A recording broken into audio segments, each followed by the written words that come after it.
Hey everyone, it's Zach with Palantir Research. Palantir stock sheds a bit this morning while we get a few more insider sells, another Dan Ives appearance with some pleasant Sunday news. So looking at the stock first, closing at least on Friday, $20.27, Palantir struggled to hold above this $20 once again this morning, testing the $18 to $19 range as of recording. So this is amongst a big drop for the NASDAQ, falling well over a percentage point for the day, so the broader markets are also playing a factor here. Now, for the Palantir news today, Dan Ives appeared again on CNBC. He talks about his perspective on the tech bull market he foresees and basically says the bears got it wrong, following interest rates too closely as well as the treasury yields, while ignoring the broader strength of the market. Now, for a down day in the market, the bears like to point at these, of course, but we'll see if Ives is right in the end and this ends up being a breather. Now, when it comes to Palantir, it continues to be the same narrative here, no wavering on the messy of AI, and still touts Palantir as one of the only pure AI plays out there to own.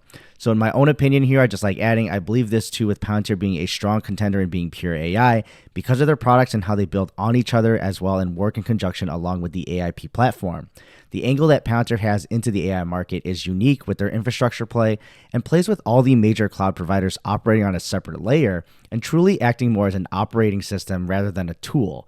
Then we've had a few more insider sells from Friday. The SEC filings are as follows, with Alexandra Schiff selling 4,000 shares, and that's at an average price of $20.05, and that's for a total of $80,200. And we also have Stephen Cohen selling 500,000 shares at the same $20.05 price, for a total of $10,025,000.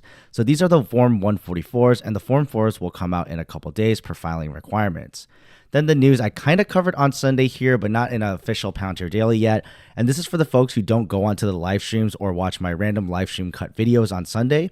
The Guardian released an interesting article that points out the merits of having a federated data platform here and helping patients. Now, the typical narrative we all know and love, I guess, or hate, is against them and them stealing the data. But unexpectedly, the most important paragraph of the article explains two major points, with the second being the most important to Palantir's success, at least in public perception. So first, legally, Palantir does not have access to the data in the way folks misunderstand, and the company and Alex Karp has talked about this publicly, even on the BBC. So this is more of a knowledge gap here and will continue to be something to educate the public on, and I won't be surprised to see this continue to be a major talking point in favor of the FDP and allowing Palantir to be the system that powers this and just letting know that it's the government that makes these decisions if for some reason they ever wanted to sell that data. Now, second, and most importantly, us Palantir investors already know this so strongly, and it's ingrained into our own brains, and sometimes it's hard for us to bring out this perspective to others, but it has to be said at least.